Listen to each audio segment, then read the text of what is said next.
സ്നേഹമുള്ളവരെയും, നമ്മുടെ വിശ്വാസത്തിൻ്റെ കാതലായ രഹസ്യം ഇതാണ്: യേശുക്രിസ്തു നമ്മുടെ പാപങ്ങൾ മാത്രമല്ല ലോകം മുഴുവൻ്റെയും പാപം ഏറ്റെടുത്ത് കഴിഞ്ഞിരിക്കുന്നു. ഞാൻ ഒരിക്കലൊരു സമയത്ത് ഇങ്ങനെ ഈ വചനം പറഞ്ഞുകൊണ്ടിരിക്കുകയാണ്. ഭൂലോകപാപം നീക്കുന്ന ദൈവത്തിൻ്റെ ചെമ്പരിയാട്ടിൻകുട്ടിയായ ഈശോ തമ്പുരാനെ, യോഹന്നാൻ്റെ സുവിശേഷം ആരംഭിക്കുന്നത് ഇത് പറഞ്ഞുകൊണ്ടാണ്. സ്നാപകയോഹന്നാൻ തൻ്റെ ശിഷ്യന്മാർക്ക് കാണിച്ചു കൊടുത്തു, ഇതാ ലോകത്തിൻ്റെ പാപം നീക്കുന്ന ദൈവത്തിൻ്റെ കുഞ്ഞാട്. ആ സംഭവം യേശുവിൻ്റെ പീഠാനുഭവത്തിലൂടെയും മരണത്തിലൂടെയും ഉത്ഥാനത്തിലൂടെയും സംഭവിച്ചു കഴിഞ്ഞോ ഇല്ലയോ? സംഭവിച്ചു കഴിഞ്ഞു. ഭൂലോകപാപം നീക്കുന്ന ദൈവത്തിൻ്റെ കുഞ്ഞാട്. ഭൂലോകപാപം യേശു നീക്കിക്കഴിഞ്ഞോ ഇല്ലയോ? അതായത് ആദം മുതൽ അന്ത്യദിനത്തിൽ അല്ലെങ്കിൽ ലോകാവസാനം വരെയുള്ള എല്ലാവരുടെയും പാപം യേശു ഏറ്റെടുത്തു കഴിഞ്ഞു എന്ന് വിശ്വസിക്കണം. ഞാനിത് പറഞ്ഞുകൊണ്ടിരിക്കുമ്പോൾ ജർമ്മനിയിൽ വെച്ചാണ് ഒരു ജർമ്മൻകാരി പെണ്ണ് എഴുന്നേറ്റ് നിന്ന് പറഞ്ഞു, തോമസ് പോളെ നിർത്തൂ എന്ന് പറഞ്ഞു. അവിടെ അങ്ങനെയാണ്, ധ്യാനത്തിൻ്റെ ഇടയിൽ അവർ എഴുന്നേറ്റ് നിന്ന് പറയാം. എനിക്കിത് വിശ്വസിക്കാൻ പറ്റുന്നില്ല. നീ എന്തായി പറയണേ? ഈ വരാനിരിക്കുന്ന അടുത്ത തലമുറകളുടെ എല്ലാം പാപം യേശുക്രിസ്തു ഏറ്റെടുത്ത് കഴിഞ്ഞോ? ഇതെന്തായി പറയണേ? ഞാനങ്ങനെ വിശ്വസിച്ചിട്ടില്ല.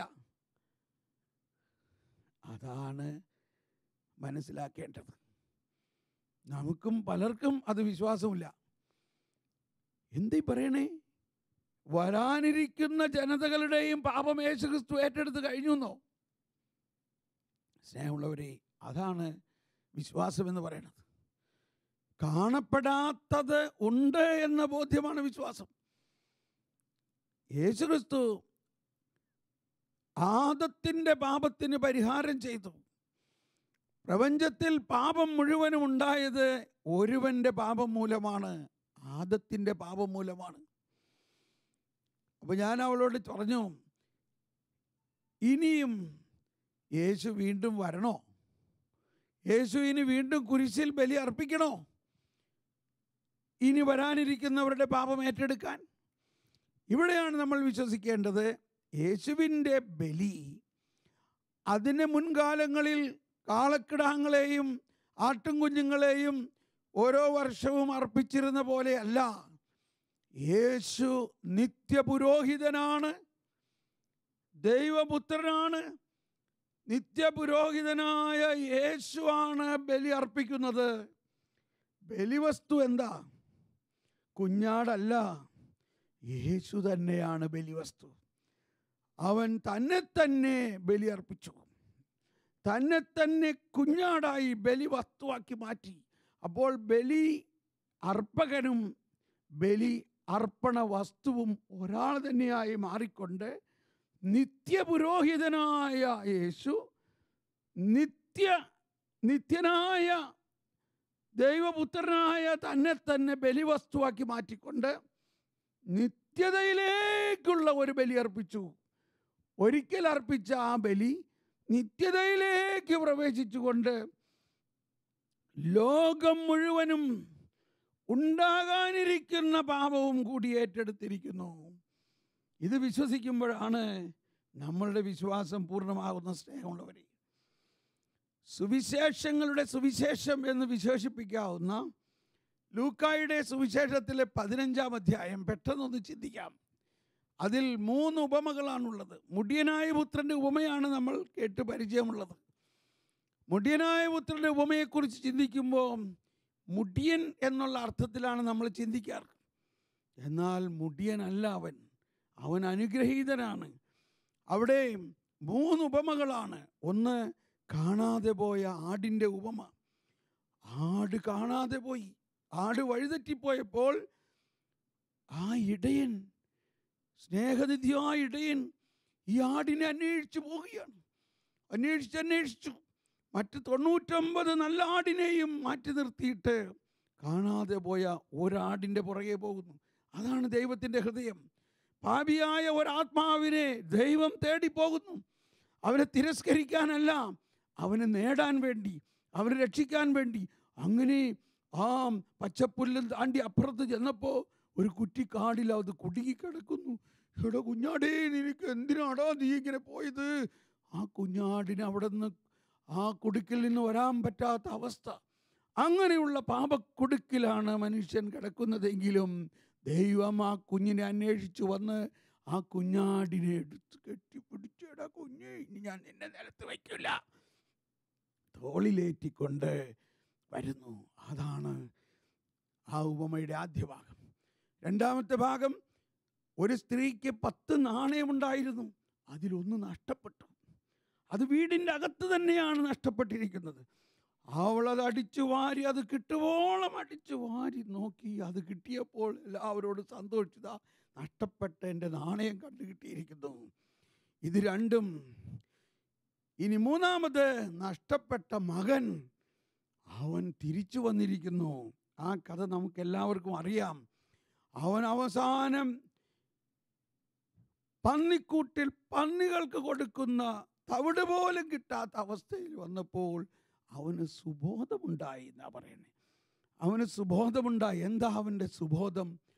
ഓ, എൻ്റെ പിതാവിൻ്റെ ഭവനത്തിലെ വേലക്കാർ പോലും ഇതിനേക്കാൾ മഹത്വമായിട്ട് ജീവിക്കുന്നു, അതിനാൽ ഞാൻ തിരിച്ചു പോകും. Praise the Lord.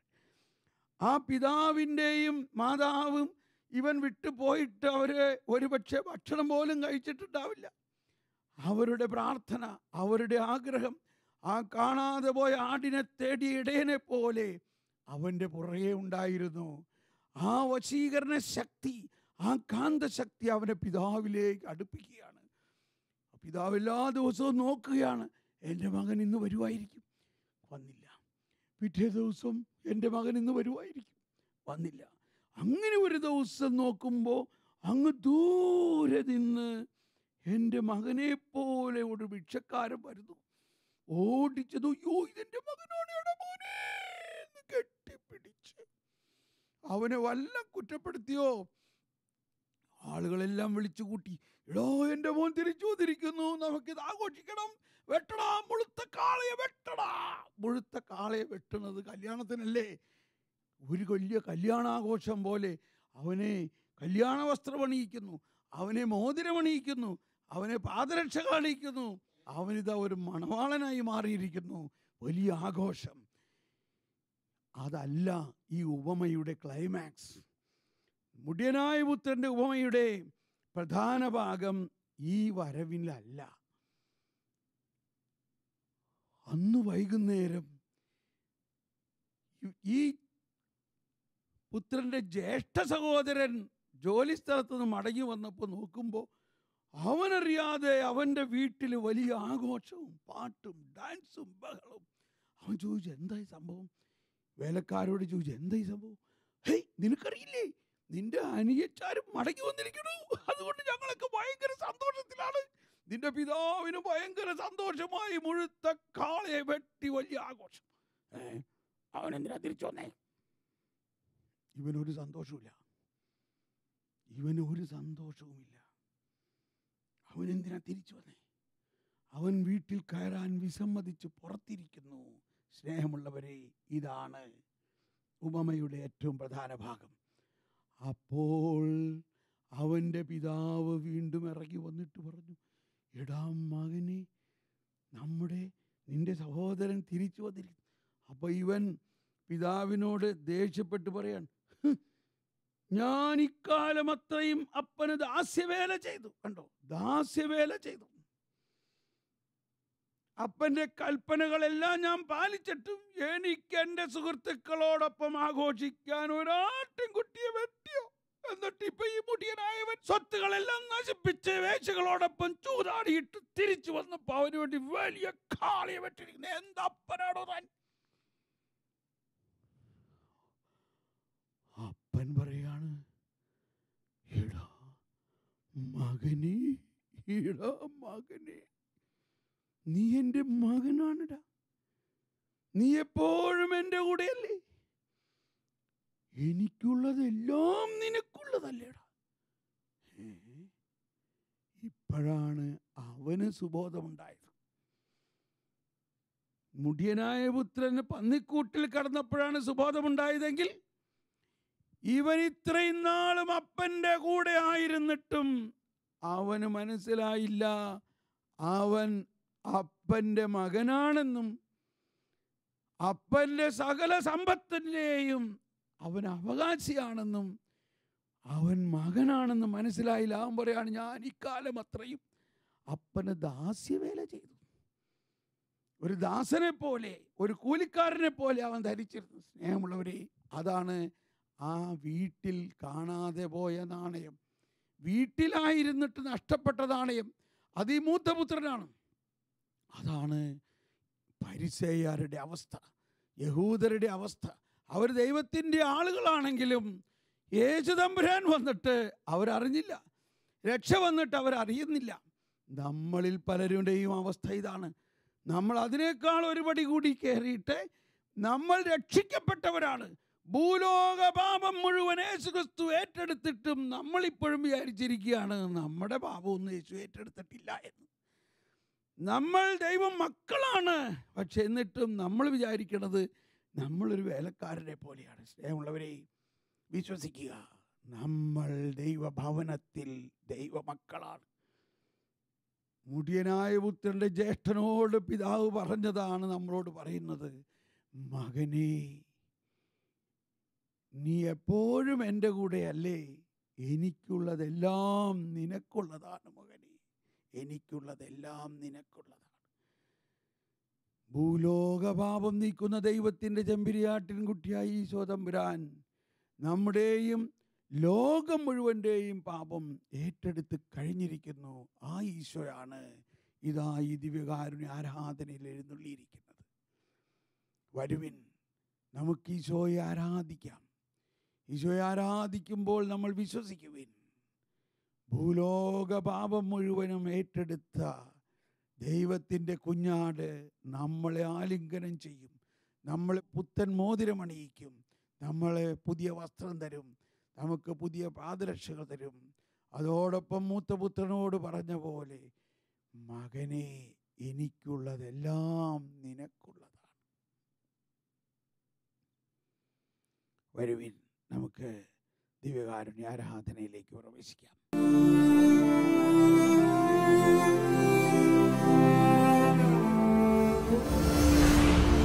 പ്രാർത്ഥന പനിനീർപ്പൂവാകുമ്പോൾ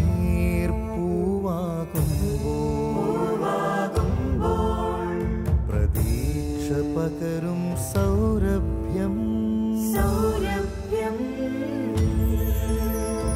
പ്രകാശമരുളും ദൈവം നമ്മോട് കൂടെ പ്രശാന്തി നിറയും ഹൃദയത്തിൽ ദൈവം നമ്മോട് കൂടെ. നമ്മോടൊപ്പം ദൈവം ജീവിത നിർവൃത്തി നൽകും നിമിഷങ്ങൾ. നന്മയിലേക്കു കുതിക്കും നമ്മൾ, തിന്മ മരിക്കും കൺമുൻപിൽ. ദൈവം നമ്മോട് കൂടെ.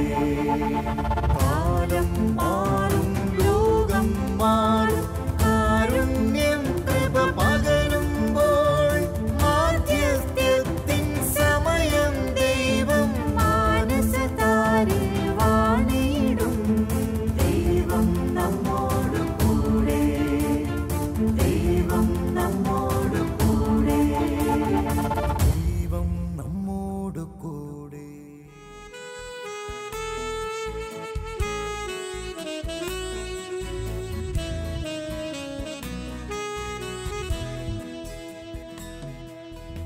ആത്മാവിലും സത്യത്തിലും ആരാധിക്കാൻ വരൂ. സത്യദൈവ സൂനുവിനെ നിത്യവും വാഴ്ത്തിടാം. ആത്മാവിലും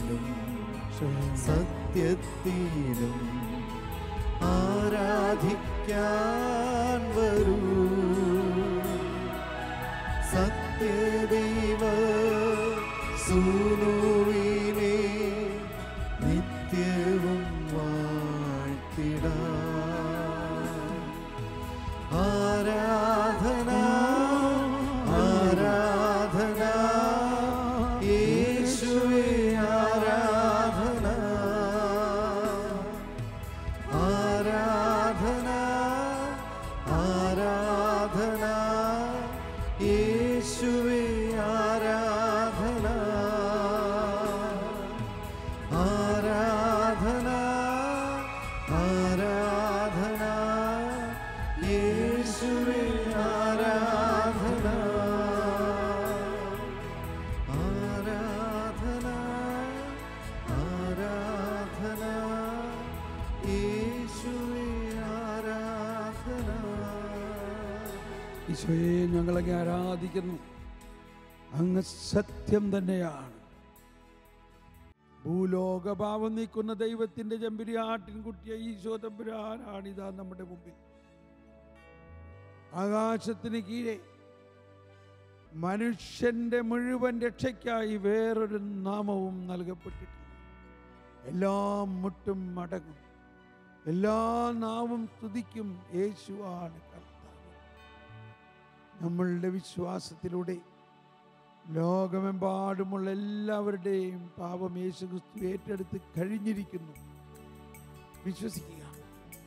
ഭൂലോക പാപം നീക്കുന്ന ദൈവത്തിന്റെ ചെമ്പുരാട്ടിൻകുട്ടി, ഭൂലോക പാപം മുഴുവനും ഈശോ ഏറ്റെടുത്ത് കഴിഞ്ഞിരിക്കുന്നു എന്ന് വിശ്വസിച്ചുകൊണ്ട് കുഞ്ഞാടിതാ നമ്മുടെ മധ്യത്തിൽ. ഈ കുഞ്ഞാടിതാ, ആ കുഞ്ഞാടിനെ നമ്മൾ പുകഴ്ത്തുമ്പോൾ നമുക്ക് കരങ്ങൾ ഉയർത്തി സ്തുതിച്ച് പാടിക്കൊണ്ട് ഈ കുഞ്ഞാട് ഈ ലോകത്തിന്റെ മുഴുവന്റെയും പാപം ഏറ്റെടുത്തിരിക്കുന്നു. ഇനി വരാനിരിക്കുന്ന ജനങ്ങളുടെയും ഇനി വരാനിരിക്കുന്ന പാപങ്ങളും ഏറ്റെടുത്തിരിക്കുന്നു എന്ന് വിശ്വസിച്ചുകൊണ്ട് ദൈവമേ, ഇപ്പോൾ ഞങ്ങളിത് പാടുമ്പോൾ വാഴ്ത്തുക. അവൻ ജീവൻ നൽകി വീണ്ടെടുത്തല്ലോ. കുഞ്ഞാടേ വാഴ്ത്തുക. അവൻ ജീവൻ നൽകി വീണ്ടെടുത്തല്ലോ. എല്ലാ മുട്ടും മടങ്ങും. എല്ലാവരും കരങ്ങൾ ഉയർത്തിക്കൊണ്ട് ഇപ്പോൾ ഇതാ ഈശോയുടെ സൗഖ്യദായക ശക്തി എല്ലാവരിലേക്കും പ്രസരിക്കട്ടെ. എല്ലാവരുടെയും പാപത്തിന് പരിഹാരം ചെയ്ത് കഴിഞ്ഞിരിക്കുന്നു. എല്ലാവരിലേക്കും യേശുവിന്റെ പാപപരിഹാര കൃപാവരം ഒഴുകട്ടെ. മുടിയനായ പുത്രൻ തിരിച്ചു വന്നപ്പോൾ പിതാവ് അവന് ആലിംഗനം ചെയ്ത പോലെ അവന് പുതിയ കുപ്പായം അണിയിച്ചു, അവന് പുത്തൻ മോതിരം അണിയിച്ചു, അവന് പുതിയ പാദരക്ഷകൾ അണിയിച്ചു. ഇതാ കുഞ്ഞാട്, ഇതാ കുഞ്ഞാട്. അതോടൊപ്പം പാപത്തിൽ വീണ ഓരോരുത്തരെയും തോളിലേറ്റുന്ന ഇടയനാണ് ഈശോ. ഇടയനാണ് ഈശോ. വഴിതെറ്റിപ്പോയ ആടിനെ തോളിലേറ്റി കൊണ്ടുവരുന്ന ഇടയനാണ് ഈശോ. മുടിയനായ പുത്രന്റെ ജ്യേഷ്ഠനോട് പറഞ്ഞ പോലെ, മകനെ, എനിക്കുള്ളതെല്ലാം നിനക്കുള്ളതാണ്. മകനെ, എനിക്കുള്ളതെല്ലാം നിനക്കുള്ളതാണ്. വിശ്വസിക്കുക സ്നേഹമുള്ളവരെ. ഈശോ നമുക്ക് വേണ്ടി കുഞ്ഞാടായി ബലിയർപ്പിച്ചതിലൂടെ നമ്മളെല്ലാവരെയും വീണ്ടെടുത്തിരിക്കുന്നു. നമ്മൾ പുതിയ സൃഷ്ടിയാണ്. നമ്മൾ ദൈവഭവനത്തിലെ മക്കളാണ്, ദൈവത്തിൻ്റെ അവകാശികളാണ്. നമ്മൾക്കെല്ലാം നൽകിക്കഴിഞ്ഞിരിക്കുന്നു. മകനെ, എനിക്കുള്ളതെല്ലാം നിനക്കുള്ളതാണ്. ആ രഹസ്യത്തിൻ്റെ അനുഭവമാണ് രോഗശാന്തിയും മനഃശാന്തിയും എല്ലാം. നമുക്കൊരിക്കൽ കൂടി പ്രാർത്ഥിച്ചുകൊണ്ട് ഈ പ്രോഗ്രാമിൽ പങ്കുചേർന്നുകൊണ്ടിരിക്കുന്ന എല്ലാവരുടെയും ഹൃദയത്തിലേക്ക് കുഞ്ഞാടിന്റെ കൃപ ഒഴുകട്ടെ.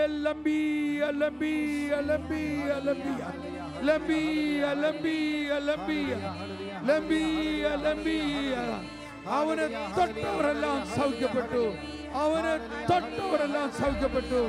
അവനെ തൊട്ടവരെല്ലാം സൗഖ്യപ്പെട്ടു. എല്ലാവർക്കും എല്ലാ ഹൃദയവും തുടിക്കട്ടെ. എല്ലാ രോഗങ്ങളും മാറട്ടെ. ഹാല ബല ഹാല ബല ഹാല ബല ഹാല ബല. സ്നേഹമുള്ളവരെ, ലോകത്തിന്റെ മുഴുവൻ പാപമേറ്റെടുത്ത ഈശോ, ഈ വിശ്വാസം നമ്മളിലുണ്ടെങ്കിൽ ഈ വിശ്വാസം മറ്റുള്ളവരിലേക്ക് പ്രസരിക്കുന്നതിന് വേണ്ടി നമുക്ക് അവർക്ക് വേണ്ടി മധ്യസ്ഥം വഹിക്കാം. ഈ വിശ്വാസമില്ലാത്തവർക്ക് ഈ വിശ്വാസം ഉണ്ടാകട്ടെ. ഇന്നും പാപത്തിൻ്റെയും വേദനകളുടെയും പീഡനങ്ങളിൽ കിടക്കുന്നവർ എന്തുകൊണ്ട് മാറാ രോഗങ്ങളും വിടാത്ത പാപബന്ധനങ്ങളും ഉണ്ടായിക്കൊണ്ടിരിക്കുന്നതിൻ്റെ കാരണം യേശു മാത്രമാണ് രക്ഷ എന്ന് യേശുവിന് ഒന്നാം സ്ഥാനം കൊടുത്ത് യേശുവിലൂടെ മാത്രമേ നമ്മൾ രക്ഷിക്കപ്പെടുകയുള്ളൂ എന്നും വിശ്വസിക്കാത്തത് കൊണ്ടാണ് എല്ലാ മുട്ടും മടങ്ങും, എല്ലാ നാവും സ്തുതിക്കും യേശുവാണ് രക്ഷകൻ. നമുക്ക് ആ ബോധ്യത്തോടുകൂടെ നമുക്ക് സന്തോഷത്തോടുകൂടെ പ്രാർത്ഥിക്കാം. നമ്മുടെ സമൂഹത്തിലും ലോകത്തിലും ഇനിയും രക്ഷയെക്കുറിച്ച് അറിയാത്തവർക്ക് വേണ്ടി നമുക്കൊന്ന് പ്രാർത്ഥിക്കാം. കരങ്ങൾ ഉയർത്തി സ്തുതിച്ചുകൊണ്ട് ഹല്ലേലൂയ ഹല്ലേലൂയ ഹല്ലേലൂയ. കർത്താവേ, ഞങ്ങളുടെ മേൽ കൃപയായിരിക്കണം. സങ്കീർത്തനം 57 പാടുന്നു. സങ്കീർത്തനം 57 പറയുന്നത്, അത്യുന്നതനായ ദൈവത്തെ ഞങ്ങൾ വിളിച്ചപേക്ഷിക്കുന്നു. അത്യുന്നതനായ ദൈവത്തെ ഞങ്ങൾ വിളിച്ചപേക്ഷിക്കുന്നു. അത്യുന്നതനായ ദൈവത്തെ ഞങ്ങൾ വിളിച്ചപേക്ഷിക്കുന്നു. Hallelujah hallelujah hallelujah hallelujah. ഉന്നതനായ ദൈവത്തെ ഞാൻ വിളിച്ചപേക്ഷിക്കുന്നു. എനിക്കു വേണ്ടി എല്ലാം ചെയ്തു തരുന്ന ദൈവത്തെ തന്നെ. ദൈവത്തെ ഞാൻ വിളിച്ചപേക്ഷിക്കുന്നു. എനിക്ക് വേണ്ടി എല്ലാം ചെയ്തു തരുന്ന ദൈവത്തെ തന്നെ. അവിടുന്ന് സ്വർഗത്തിൽ നിന്ന് സഹായമയച്ചെന്നെ രക്ഷിക്കും. എന്നെ ചവിട്ടി മേടിക്കുന്നവരെ അവിടുന്ന് ലജ്ജിപ്പിക്കും. ദൈവം തന്റെ കാരുണ്യവും വിശ്വസ്തതയും കർത്താവാണ് നമ്മുടെ മുമ്പിൽ. അവിടുന്ന് സ്വർഗത്തിൽ നിന്ന് സഹായം അയച്ച് ഞങ്ങളെ രക്ഷിക്കും. അതാണ് ഈശോ പറഞ്ഞത്, ഞാൻ സ്വർഗത്തിൽ നിന്ന് ഇറങ്ങി വന്ന ജീവനുള്ള അപ്പമാകുന്നു. ഇത് ഭക്ഷിക്കുന്നവർ എന്നേക്കും രക്ഷിക്കപ്പെട്ടിരിക്കും. എൻ്റെ ജീവൻ അവർക്ക് ലഭിക്കും. നമുക്കൊന്നുകൂടി പ്രാർത്ഥിക്കാം. അനേകർ ഈശോയെ അറിയാത്തവരുണ്ട്. അവരെല്ലാവരും ഈശോയെ അറിയുന്നതിനും ഈശോയുടെ ഈ രക്ഷ അവർക്ക് കൂടി അവകാശമാക്കുന്നതിന് ഈശോയെ അവരെ തൊടണമേ, അവരെ സ്പർശിക്കണമേ, അവർക്ക് വിശ്വാസം പകരണമേ. വരുവിൻ, നമുക്ക് സ്തുതിച്ച് പ്രാർത്ഥിക്കാം. Hallelujah hallelujah hallelujah hallelujah hallelujah hallelujah hallelujah.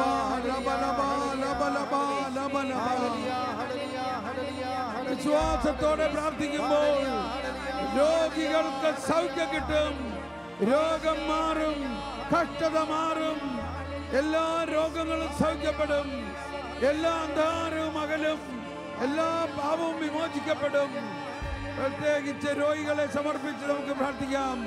രോഗികൾക്ക് സൗഖ്യപ്പെടുന്നതിലൂടെ അവരുടെ ആത്മാവിലേക്ക് യേശുവിന്റെ കൃപ ഒഴുകട്ടെ.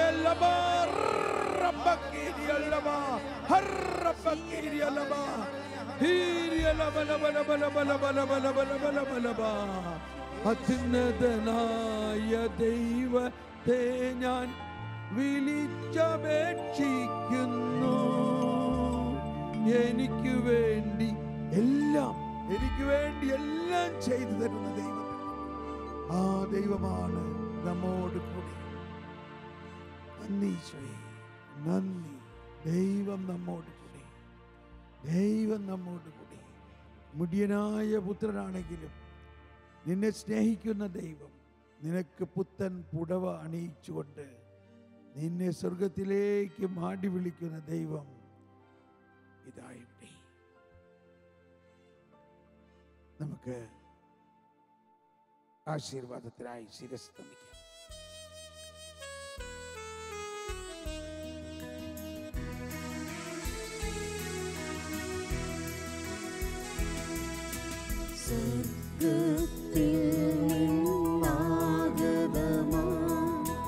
ജീവൻ നൽകുമൊരപ്പം നീ, മർത്യനുമുക്തി പകർന്നരുളും നിത്യമഹോന്നതമപ്പം നീ, നിത്യമഹോന്നതമപ്പം നീ.